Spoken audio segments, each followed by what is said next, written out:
Kingdom of Earth, The Seven Descents of Myrtle by Tennessee Williams. Scene 1. At rise of the curtain, the stage set, uninhabited, has the mood of a blues song, whose subject is loneliness. It is the back of a Mississippi Delta farmhouse, a story and a half high, its walls gray against a sky the same color. On either side of it stand growths of cane, half the height of the house, rattling in a moaning wind.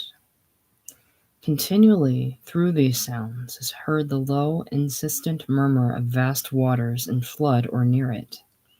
This back wall of the house, except for a doorway, is represented by a scrim that will lift when the house is entered. Then the interior will be exposed, a kitchen to the right, a mysterious little parlor to the left, a narrow dark hall between them, a flight of stairs to an upper hall, and a low slanted bedroom to the left. The right side of the upper half-story is never used in the play and is always masked. It is a difficult set that requires the inventions of a very gifted designer. A few moments after the curtain rises, a car is heard approaching and stopping close by. Man's voice. Hey, chicken, chicken. There is a whine of wind. Then the one being called appears from offstage. He is a young man, 30 or 35, in rubber hip boots covered with river slick. He seems a suitable antagonist to a flooding river. Woman's voice. We're clearing out of our place. Chicken. I see. Man's voice. We're going up to Sunset. That's over the crest of the river. Chicken. That's radio talk. I pay no attention to it. Woman's voice. Sorry we don't have room for you in our car. Chicken. Never mind that. I wouldn't go if I had my own car to go in. He is staring straight out as if the voices came from the back of the theater. Dull lightning flickers about the gray place. So don't worry about it. Woman's voice turned openly malicious. I ain't worried about it. It's your worried, chicken. But we got word that old man Sykes might dynamite his South Bank levee tonight to save his North Bank levee. And if he does, this place of yours will be under at least 10 foot of water. You know that. Chicken, raising his voice. I'd sooner be caught in my house by 10 feet of water than caught in the mud on a road between here and Sunset and drowned like kittens tied in a sack with rocks and thrown in the river. 'Cause anyhow, in this house, which has stood out 5 floods, there's something I can climb onto. I can climb on the roof and sit on the roof with the chickens till the water goes down. I've done that before and can do it again. Why, that's how I got my name, Chicken. They named me Chicken because I sat on the roof with the chickens one time this place was flooded. Woman's voice spitefully. A person could get awfully hungry on a roof before the water went down. Chicken. Shit, if I got hungry, I'd bite the head off one of the other chickens and drink its blood. Man's voice. I seen a man do that in a freak show once. Woman's voice. Chicken looks like he could do it and enjoy it. Goodbye, chicken. Daddy, let's go. We're cold. Motor roars and splutters. The tires spin in the muck. Chicken. Seems like you're stuck already. Sorry I don't have room for you in the house. Woman's voice. Sorry we don't have room for you in the car. The tires catch. Man's voice. Here we go. The sound of the car and bawling children fade out, and we hear the muted warning of the river. The cane stalks make a sad rattling noise in the whining wind. Chicken enters kitchen and strikes a match, lights an oil lamp and warms his hands on its chimney as the glass gets hot. The flame makes grotesque shadows on his dark face. He is a strange-looking young man, but also remarkably good-looking, with his very light eyes, darker than olive skin, and the power and male grace of his body. After his hands are warmed up on the lamp chimney, he crosses with the lamp to stove, but on the way is distracted by a nude girl's body in a calendar picture, tacked directly over a disordered army cot pushed against the kitchen wall.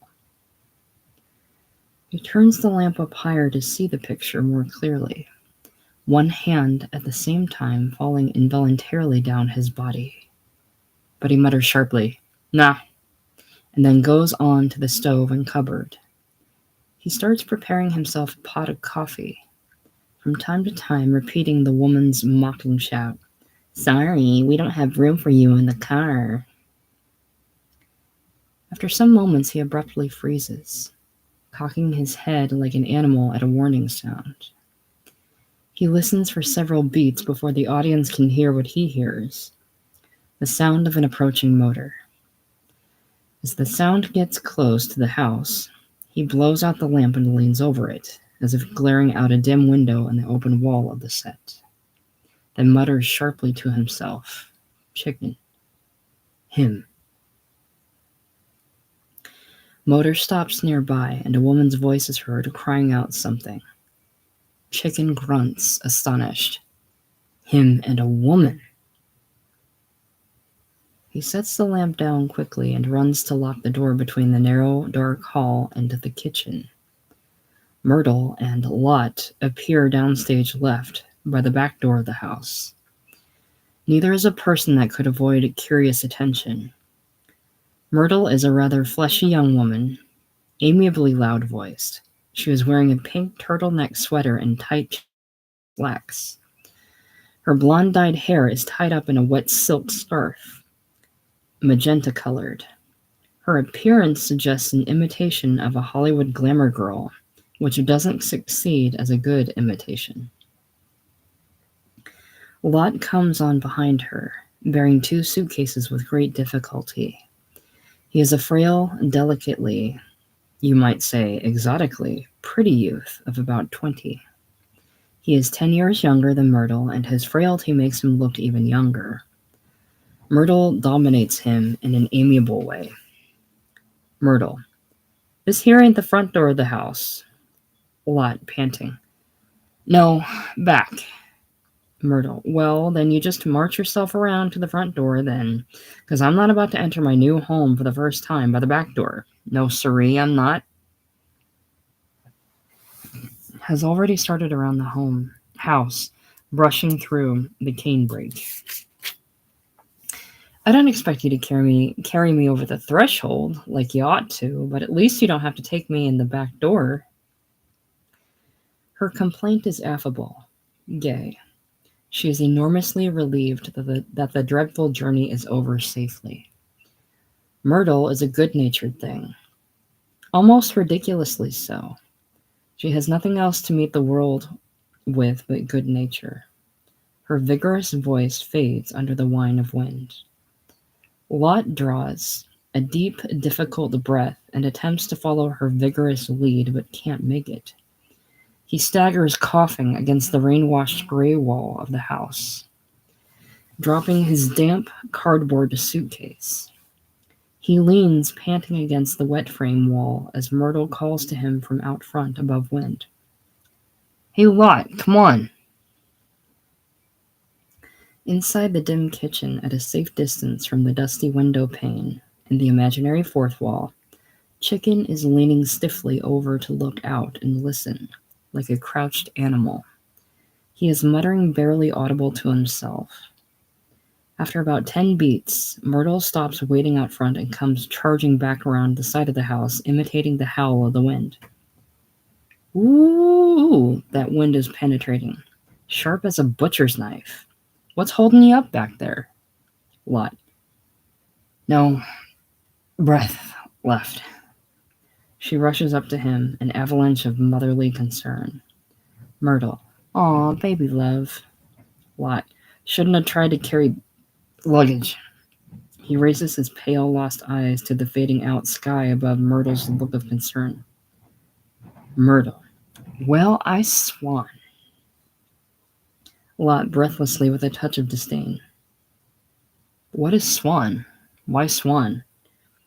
Myrtle. You'll have to ask my dead granny. She always said, I swan. Lot lowering his gaze to Myrtle. To prove she wasn't a goose? He bends stiffly to pick up a suitcase, but Myrtle snatches it from him. Myrtle, you come on and stop leaning against those cold, wet boards and let's get into our house. She has the suitcase and is trying the back door, saying, This door is locked. Lot. No, just stuck. Always sticks in wet weather. She pulls, the door gives violently, and she almost tumbles off the back steps. She recovers, laughing, and hauls the suitcase inside, heading straight up the dark, narrow hall. Lot behind her. Where are you going? Myrtle. I'm going straight to the parlor. I want the parlor to be my first impression of my new house. Is this the door to the parlor? Lot. Uh-huh. Myrtle. It's stuck too. It gives before her weight. Oh, there now. Lot. Go in. Myrtle. You go in and light the lights in that parlor so I can see it. Lot. Pressing the switch. The lights don't light. Myrtle. How come they don't light, baby? Lot. Sometimes. He draws a deep breath. When the river is flooding, some places, the electric current that makes the lights light. He is talking to her as if she were mentally deficient. He draws another deep breath that wheezes in his throat. Is temporarily interrupted, Myrtle. Myrtle. How long is temporarily? Lot. Oh, it comes back on when the... Deep breath. Water goes down. These drapes are velvet drapes, neglected lately. He opens them as gently as if they had feeling. Fading gray light enters the parlor. Myrtle. Well, this is an elegant parlor. An elegant little parlor. Lot.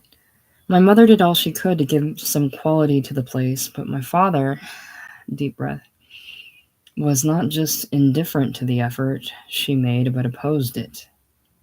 He was a man that liked to sit in a kitchen and wouldn't let mother build a dining room onto the house.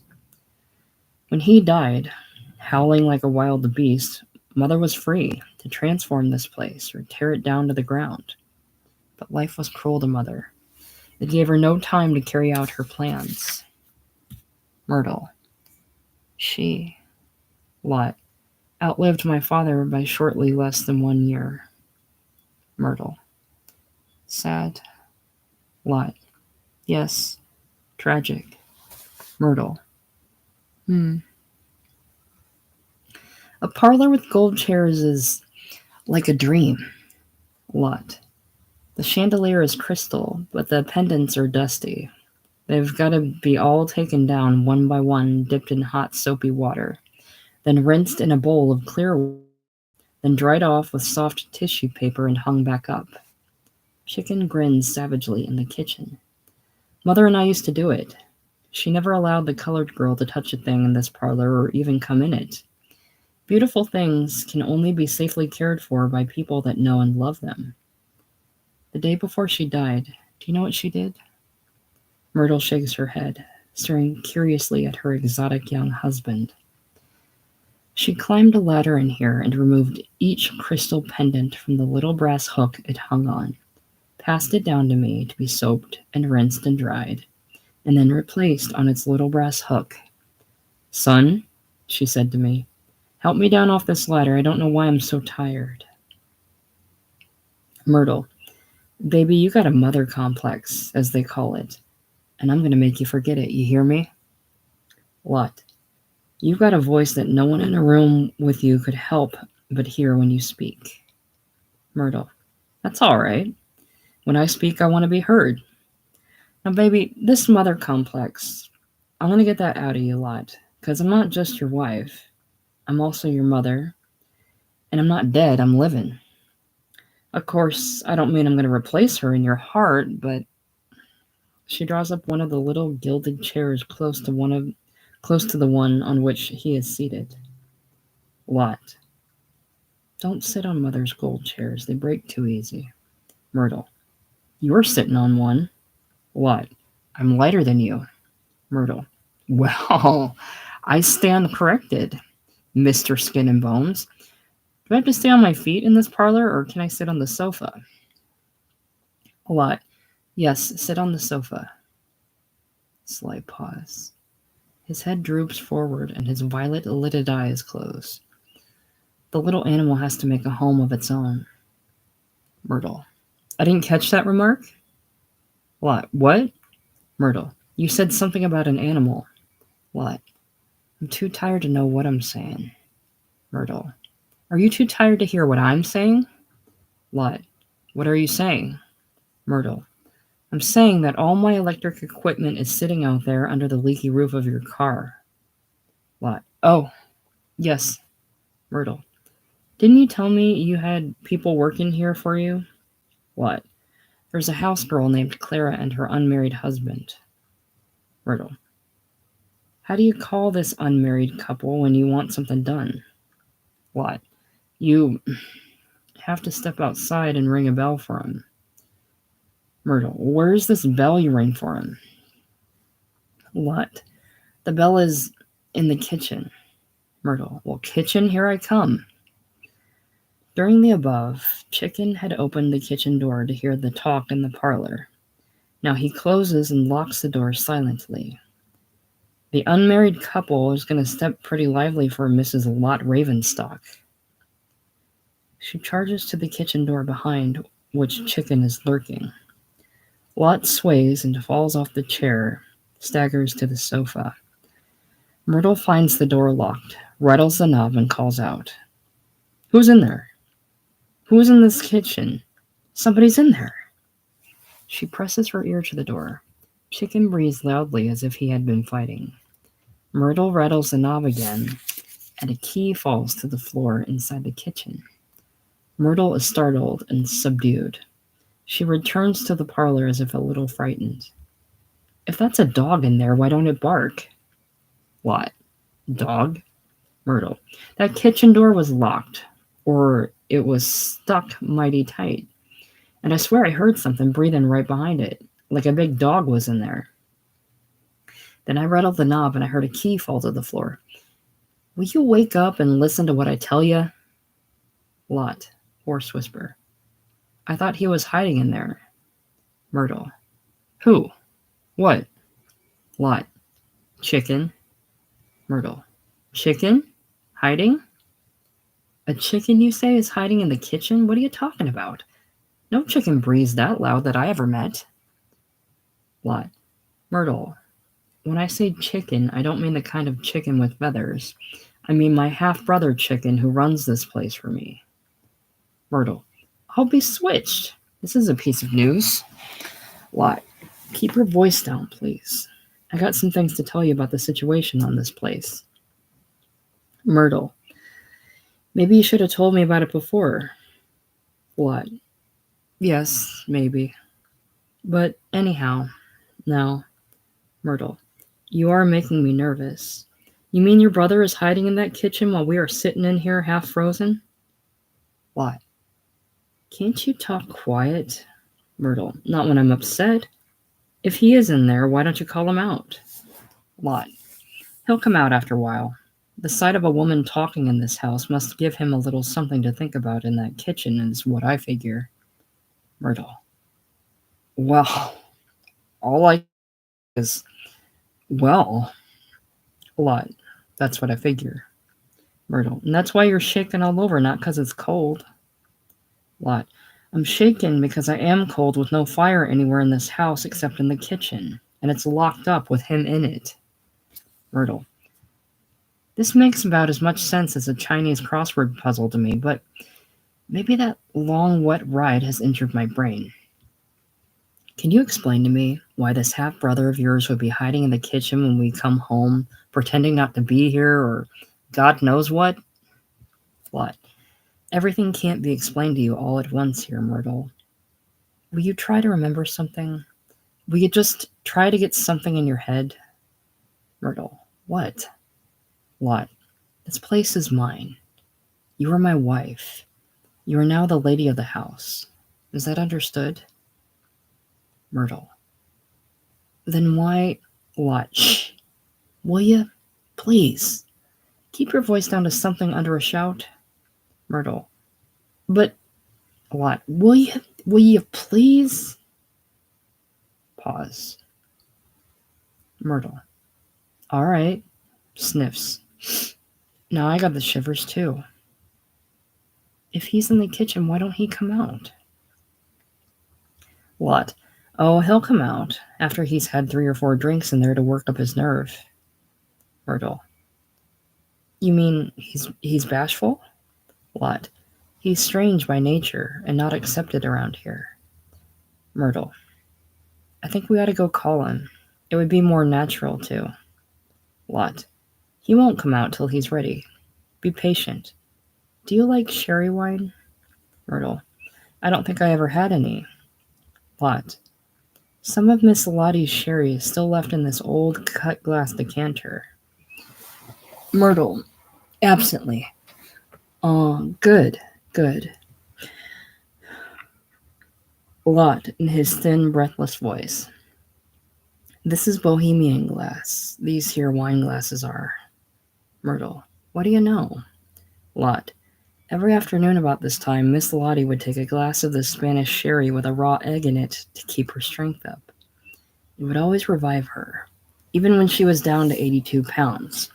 Her afternoon sherry and eggs, she'd call it her sherry flip, would pick her right up and she'd be bright and lively. Myrtle. Imagine me thinking that was a dog in there. Yeah, I thought that huffing I heard in there was a big old dog in the kitchen locked up in there.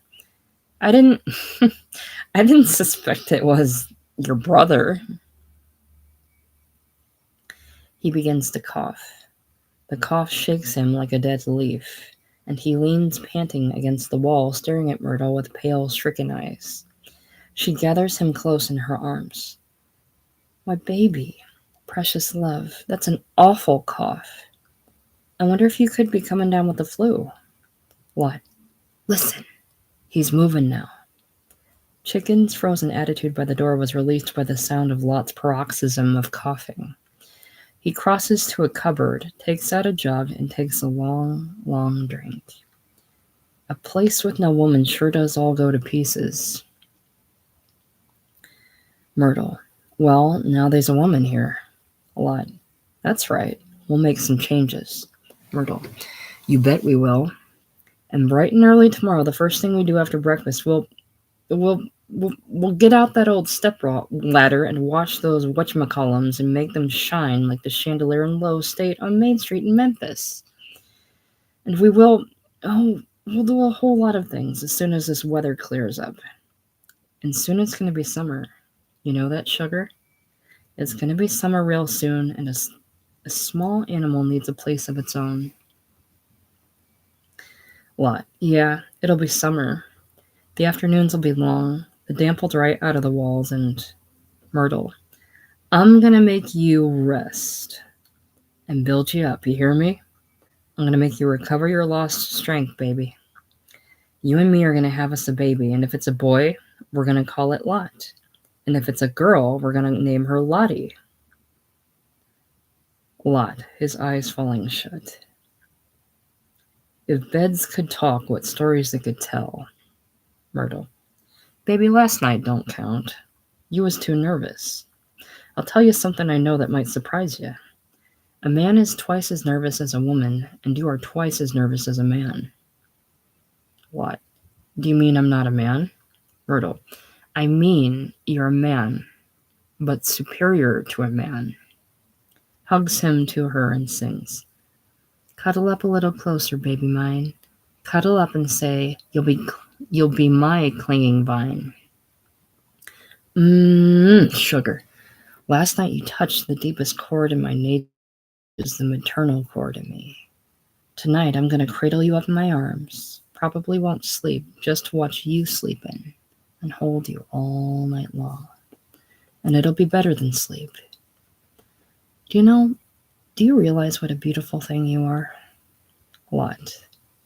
I realize that I resemble my mother. Myrtle. To me, you just resemble just you.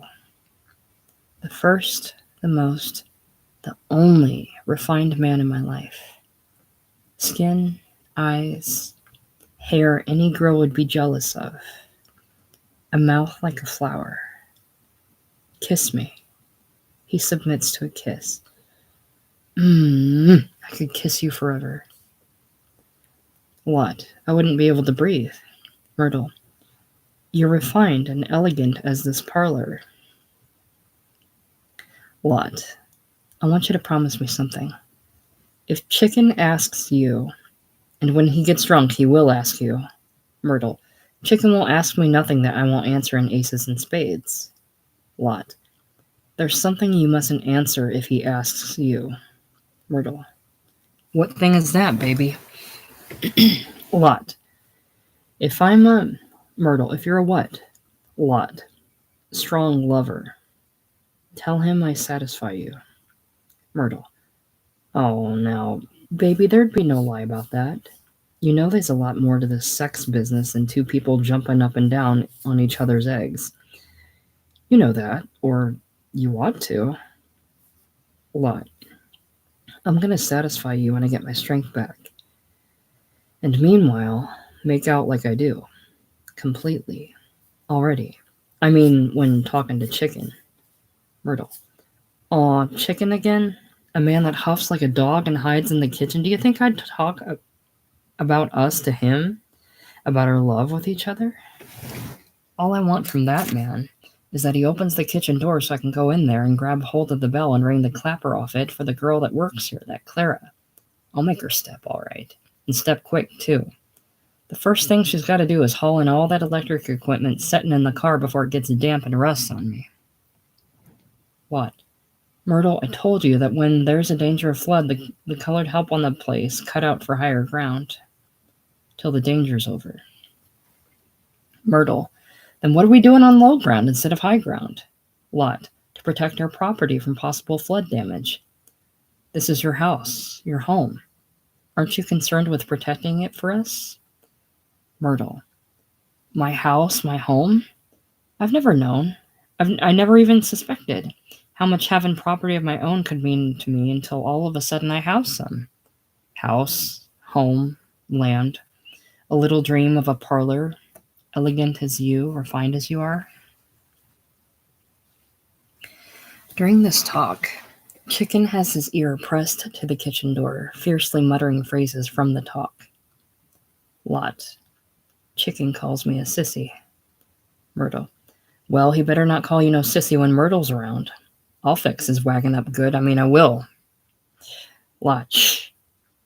Myrtle, you got an uncontrollable voice. He's listening to us. You think you could handle Chicken? Myrtle. You want to make a bet on it? I've yet to meet the man that I couldn't handle. Lot. You ain't met Chicken. Myrtle. I'm gonna meet him when he comes out of that kitchen. Lot. He will, soon now.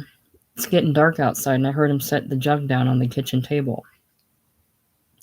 Myrtle. All right. I'm ready for him.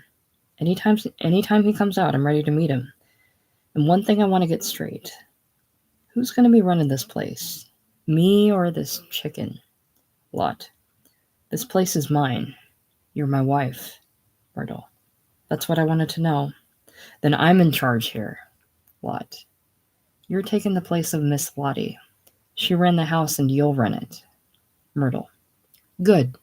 Then that's understood. Lot. It better be understood. 'Cause Chicken is not my brother. We're just half-brothers. And the place went to me. It's mine. Myrtle. Did you have different daddies? Lot. No, we had different mothers. Very different mothers. Chicken snorts like a wild horse. He's coming out now. Chicken emerges slowly from the kitchen and starts up the dark, narrow hall. Myrtle. Yes, I hear him coming. Let's go meet him. Lot. No, wait here. Sit tight. And remember that you're the lady of the house. Chicken pauses, listening in the dim hall. Myrtle. It don't seem natural to me. Lot removes an ivory cigarette holder from a coat pocket, puts a cigarette in it, and lights it. His hands are shaky, nervously. A parlor with gold chairs is like a dream. Lot. A woman in the house is like a dream. Myrtle. I must be hearing things. Lot. What did you hear? Myrtle. I thought I heard footsteps in the hall. Lot. Human or animal footsteps? Chicken opens the parlor door. Hello, Chicken. Don't come in the parlor till you take off those muddy boots. Chicken disregards this instruction, enters the parlor. Myrtle rises nervously, but Lot remains seated, smiling icily through a cloud of cigarette smoke. Chicken. They turn you loose from the hospital? Lot. I wasn't locked in it. A hospital ain't a jail. I was dismissed. Chicken.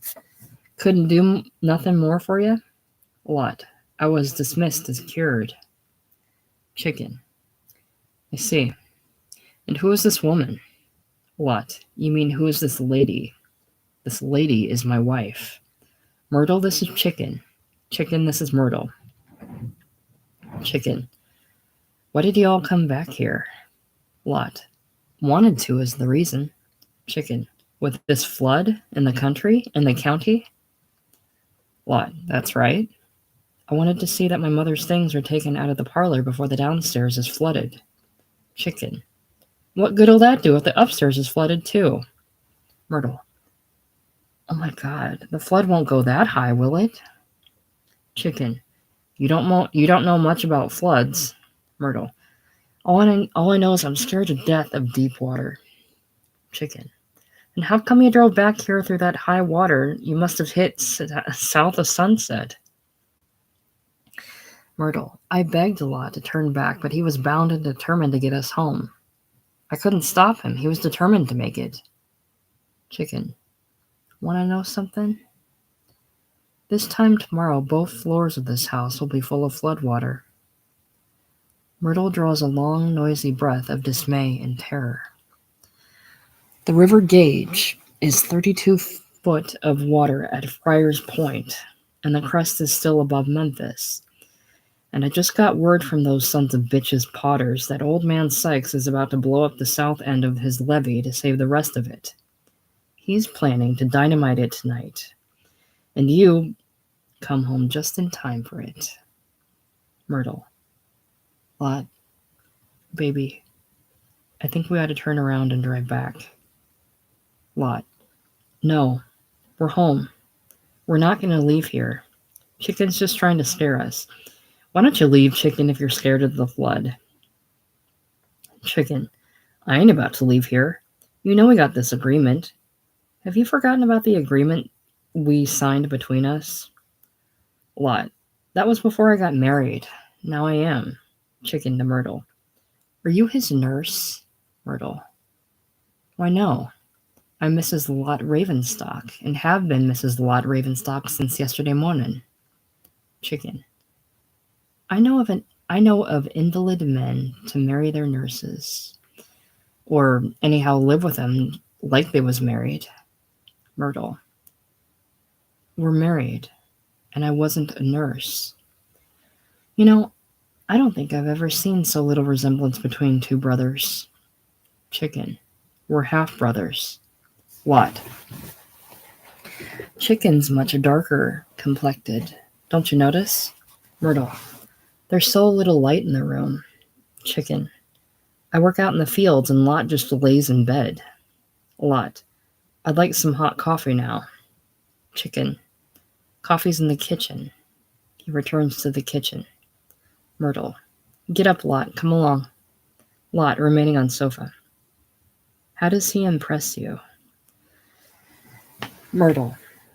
I wouldn't call that man a pleasant surprise, and I don't understand why you never mentioned him to me, so I'd be a little prepared. But, Lot, don't let him scare you. Myrtle. I'm not scared of that man or any man living, no sir. Chicken at kitchen door. Decided you don't want coffee? Myrtle. Be right there. Lot staggering up from the sofa. If he sees he can bluff and bully you, that's what he'll do. So remember, we're 2 against 1 in this house, and the house is ours. They go hand in hand to the kitchen. Chicken sets tin cups on the table. Myrtle and I'll have our coffee in china cups. Chicken. The china cups all broke. Lot. You broke Mother's china cups? Myrtle. Lot. Baby, china breaks. Nobody breaks it on purpose unless there's a fight. I like our kitchen. All but that naked girl's picture on the wall there. I could do without that. Chicken. Jealous of her? Myrtle. I think it's pitiful of a strong grown man like you to pleasure yourself like a kid with that kind of picture. I don't have to ask if you're a bachelor now. Chicken. Lot and me are bachelors, both of us. Myrtle. You're a bachelor, but my baby ain't. Chicken. Your baby's more of a bachelor than me. Myrtle. I'm here to prove he ain't. Chicken. I didn't catch your name. Myrtle. My maiden name was Myrtle Kane, but now it's legally changed to Mrs. Lot Ravenstock. Chicken. How long have you been Lot's nurse? Myrtle. I am nobody's nurse. To repeat that statement. Lot. We've been married 2 days almost. Myrtle. My girlfriend, Georgia, said I was robbing the cradle. You know, cradle snatching. No response to her laugh. I had always boasted that I was too practical-minded for love at first sight, but practicality flew out the window when this boy came in.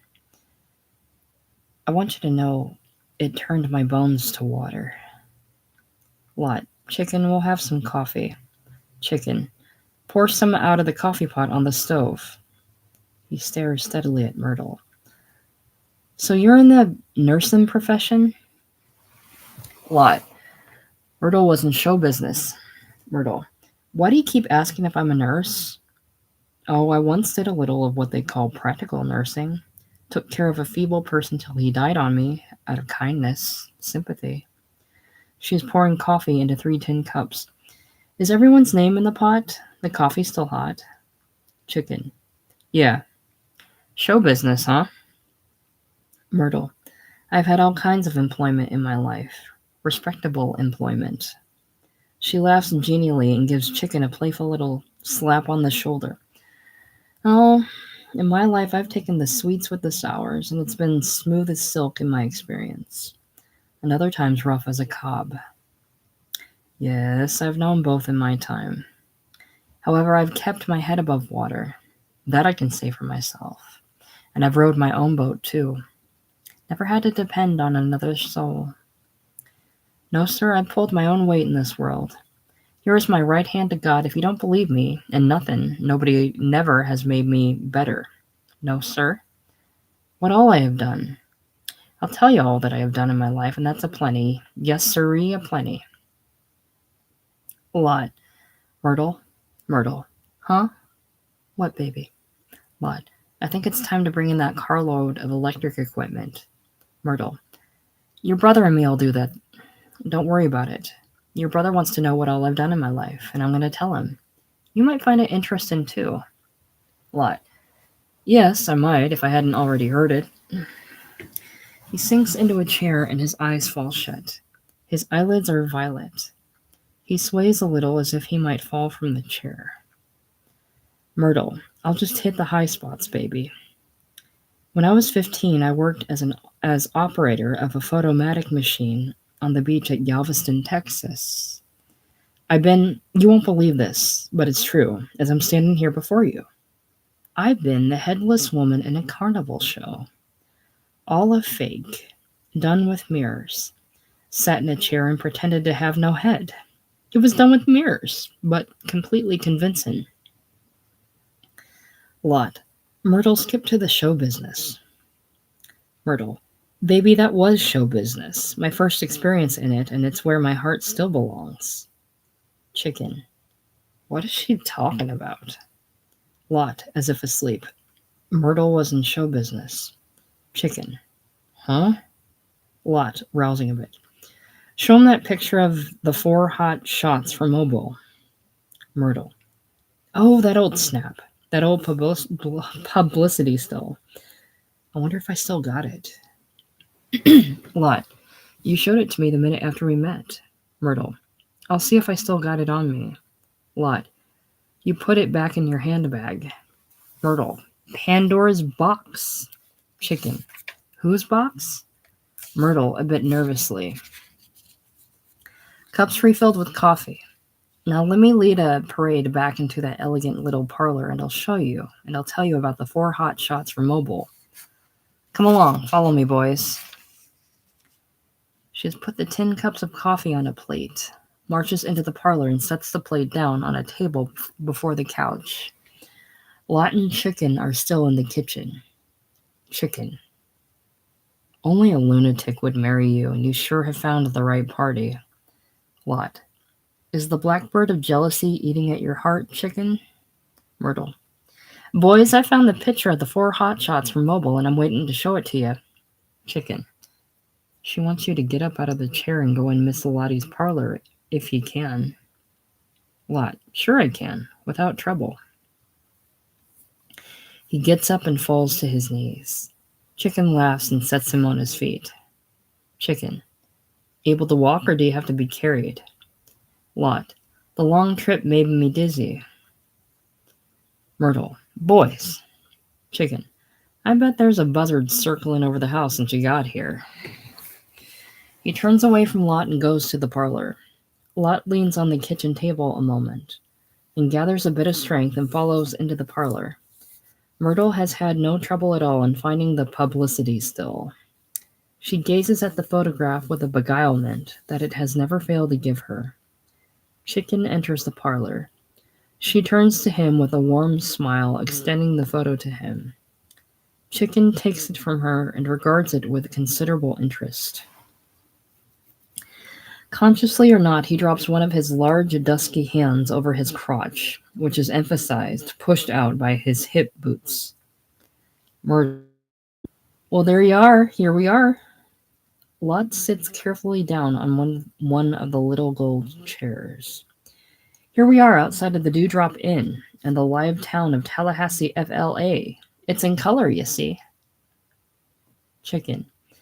Yes, I can see color. Where's these hot shots now? Gone back to mobile? Myrtle. You asked me a sad question, where's them girls? You know something? She is sincerely distressed. Chicken.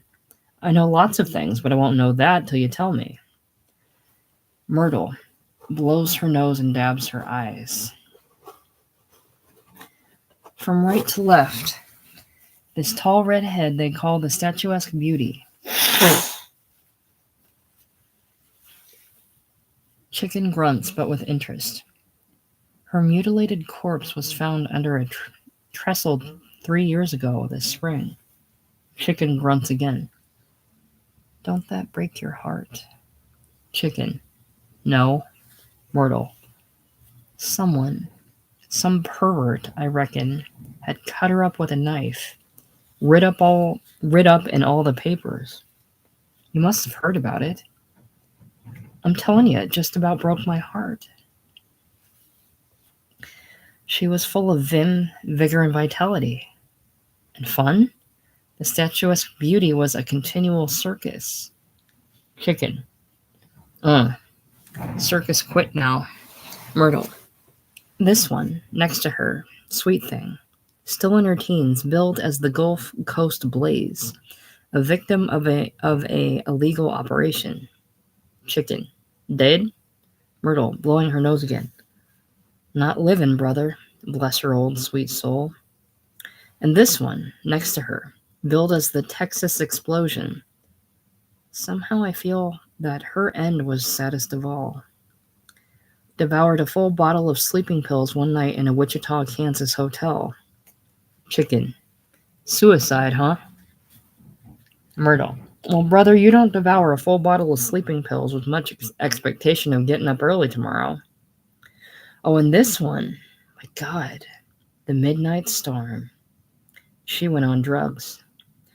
You see, all of us 4 girls lived in the same little frame house to share expenses, and, well, one night I happened to be passing down the hall outside the bedroom of the midnight storm.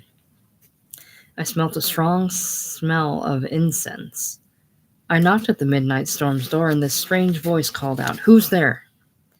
"Me, Myrtle." "Ah, you, come in." So in I went, and she was sitting there smoking with this thin cigarette with incense burning beside her. "What are you smoking?" "I'm smoking grass," she answered.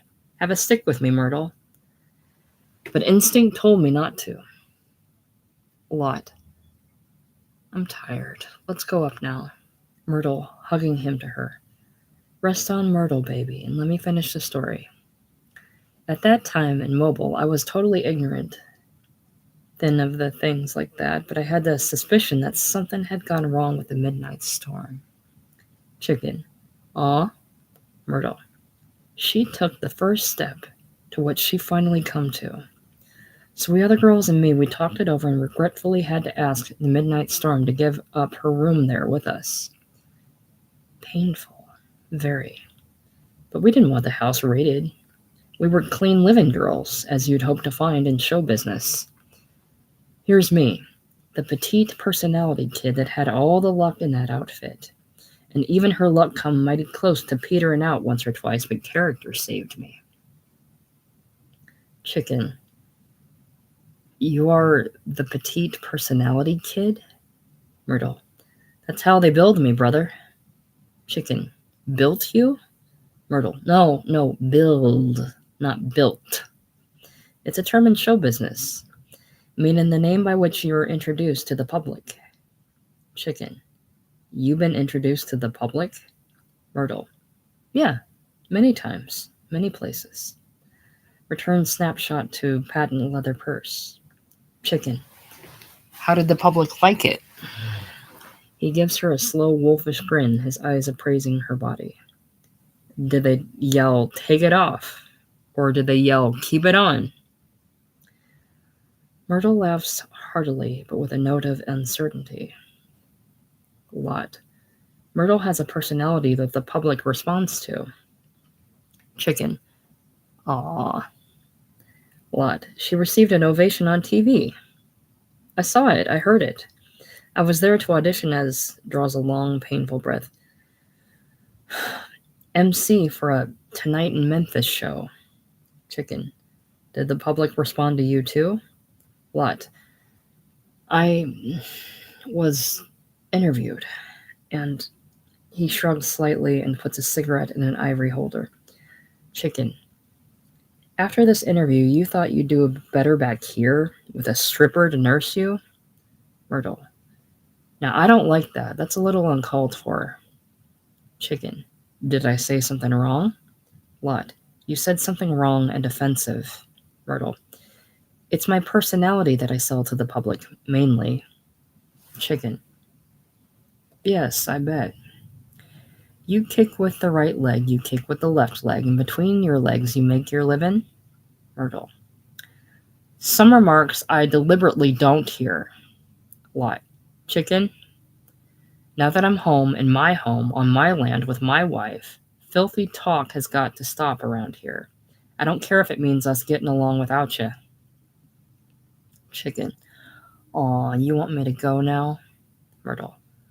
Lot baby didn't mean that. Chicken. What did Lot baby mean? Myrtle.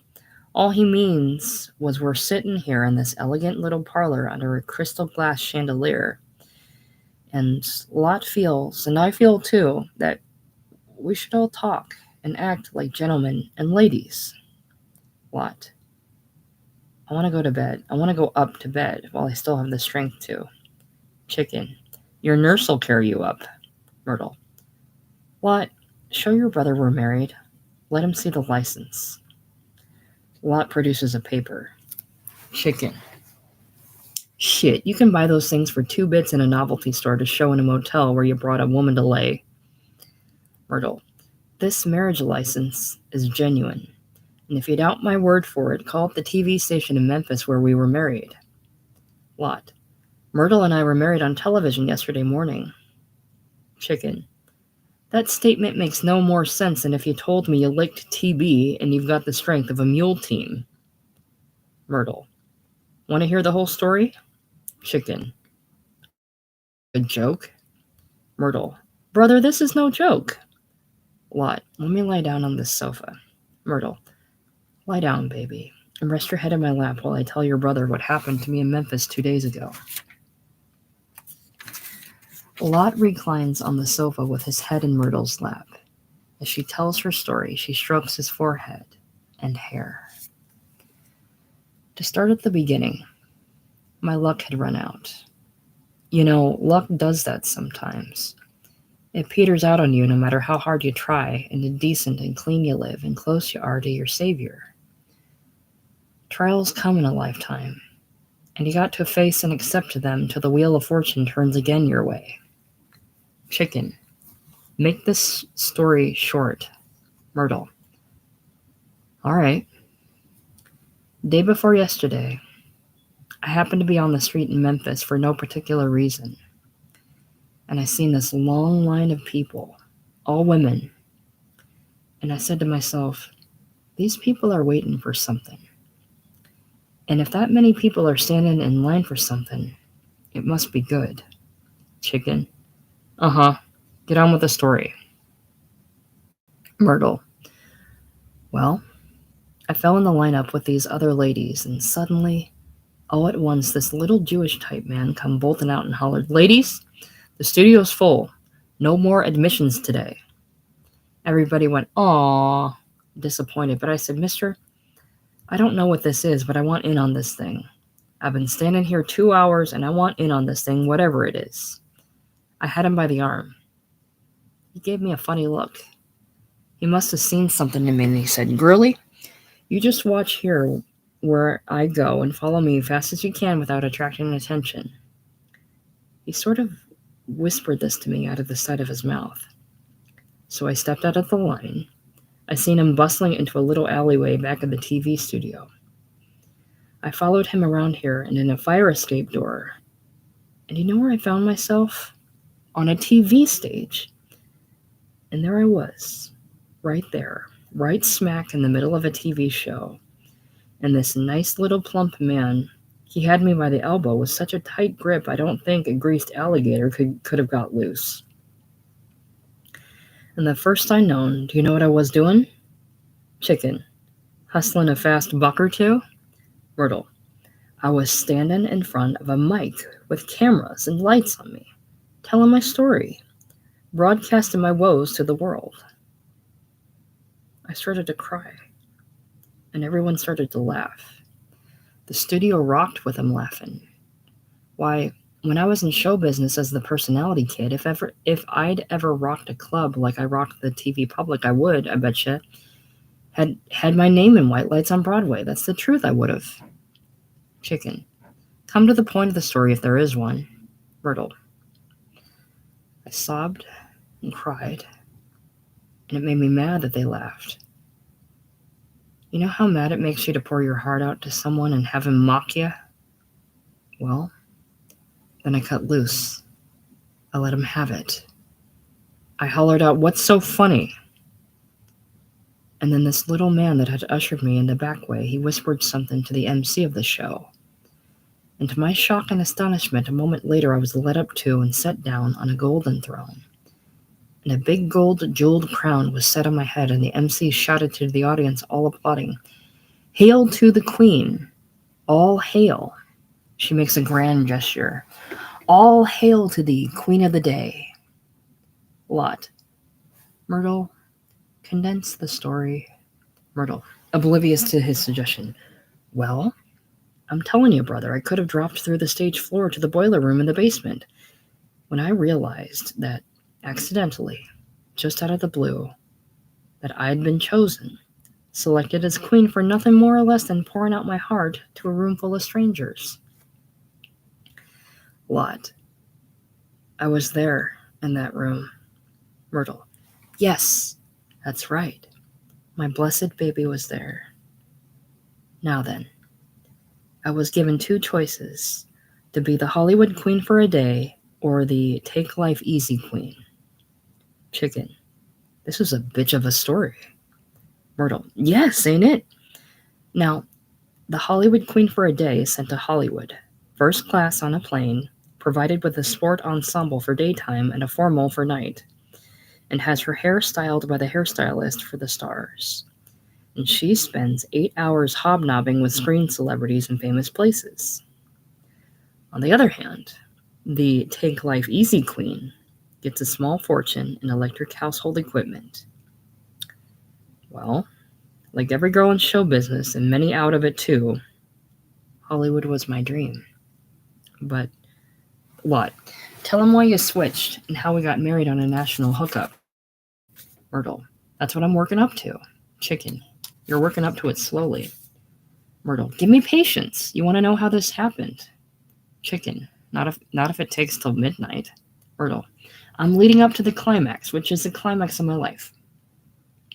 I had naturally chosen to be the Hollywood Queen for a day, and the ceremony was just about finished when somebody touches my arm. I turn around, still in my robe and crown, and there was my precious baby, completely unknown to me, gold-haired, soft-voiced, appealing. It was love at first sight, immediate as a surprise bang right between my eyes. Can I have your autograph, please? Is what he said to me. In that instant, the love bug hit me. Cupid's arrow shot a bullseye in my heart. We made a date. On this date, he said the love bug had bit him too. Love at first sight for us both. I phoned the TV studio and told them what had happened, and I was going to get married. And for that reason, could I switch to being the Take It Easy Life Queen with all that electric equipment to start out with? There was no objection, but there was a suggestion. How would you and your husband-to-be like to be married on TV? In a lace bride's gown with a bouquet of lilies? What? That's the story. Yesterday we were married on TV. Chicken. You acted out a make-believe marriage to fool the public, huh? Myrtle. If it wasn't a genuine marriage, it sure fooled us. Lot. It was a genuine marriage performed by a famous revivalist preacher. Myrtle. No more disagreeable talk. Back to the kitchen for the bell. She rushes back to the kitchen and snatches up a cowbell on the table, returns to the parlor for it. Is this the bell for you to ring for the unmarried couple? Chicken turns to give her a slow, blank look. I'm going out and ring this bell, and they're going to bring in my electric equipment before it rusts on me. I got a electric washer, 2 of them, one for clothes and one for dishes. I got a electric home permanent set, electric heater and blanket and table model radio TV set. So many electric appliances, we hardly had room enough for them in the car. You'll see when that unmarried couple hauls them here to be dried off and connected. Chicken. Yeah, I'll see. Go out and ring the bell. Ring it loud and long. They don't hear good from a distance. Myrtle goes out on the back steps and rings the bell while Chicken and Lot stare silently at each other. She rings the bell loud and long, but the only response is moaning wind and a dull flicker of lightning. Lot, finally speaking. Well, I guess I surprised you. Chicken. You got a bigger surprise coming to you. Lot. What do you mean by that? Chicken. If I said what I mean by it, it wouldn't be as big a surprise to you, would it? Myrtle returns. Myrtle. I rang and got no answer out there. Chicken. Don't let that bother you much. I don't think you all could get it on the roof when the floodwater fills the house. Lot. Stop talking about a flood to scare my wife. Myrtle. I don't, and I can't believe a man would stay in this house if he really thought it was going to be flooded. So I'm not at all scared. Now who's going to help me bring in my prizes in the car? Chicken. Your TV husband will do that. Lot. Chicken will bring it in. Chicken. Oh no, Chicken won't. Myrtle. Thank you both very kindly. I'll bring in what I can carry without your help. She goes out and off. Lot. Help her with it, if you still work on the place. Chicken. I will like shit. Lot. Let's make an effort to forget what's past and work out a decent future. Chicken. There's no future for you. I talked to your doctor before I made out that paper. You remember that agreement between us? Witnessed, signed, notarized, given the place to me when you take the one-way trip to the kingdom of heaven. I never have that paper out of my wallet in here. He taps the pocket of his leather jacket. I was curious to know how long I might have to wait.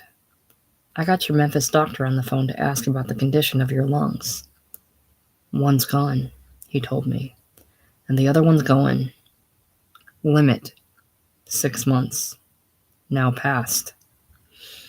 Myrtle rushes back into the house with a load of portable electric equipment. Myrtle. I carried in what I can carry, and will get some help to bring the heavy stuff in. She enters the parlor. The men ignore her. She sets the electric stuff down as if she'd forgotten it, observing the tension between the two men. Sad, dull lightning quivers about the house. Chicken. Didn't you tell this woman how you bleed? Myrtle. Bleed? Lot, baby? Bleed? Chicken. Yeah, Lot baby bleeds. He bleeds like a chicken with its head chopped off. I'm chicken, he's headless chicken. Yes, he bleeds. He bleeds. But no, he don't have TB. He just makes a blood donation to Red Cross. Only Red Cross is not quick enough to catch it in a bucket. Lot suddenly springs forward, striking fiercely at Chicken. Chicken pushes him almost gently to the floor. Lot crawls groaning to his feet and staggers into hall and starts to drag himself up the steep, dark, narrow steps. Myrtle. I don't understand. What is it? Chicken mimicking her. I don't understand. What is it? Myrtle backing up steps. You scare me. Chicken. You scare me. Myrtle running up a few more steps. I'm going up with Lot. Chicken. I'm going up with Lot. She draws a gasping breath and scrambles up the narrow steps to the bedroom door that Lot has entered. Myrtle comes up behind him and clings to his arm. Myrtle. I've never been so terrified in my life. Lot sadly, reflectively, his eyes searching the dim sky. Chicken says my doctor said, I'm dying. Myrtle. He mocked everything I said. He just stood there and mocked everything I said. Lot. Can you imagine that? I'm gonna die. Myrtle. Oh, let's get back. Let's drive right back to Memphis. Lot. We can't, Myrtle. Myrtle. Why can't we? Why can't we drive back? Lot. I'm gonna die. That's why. He glances at her with a soft, surprised, rueful laugh. The scene dims out. Intermission.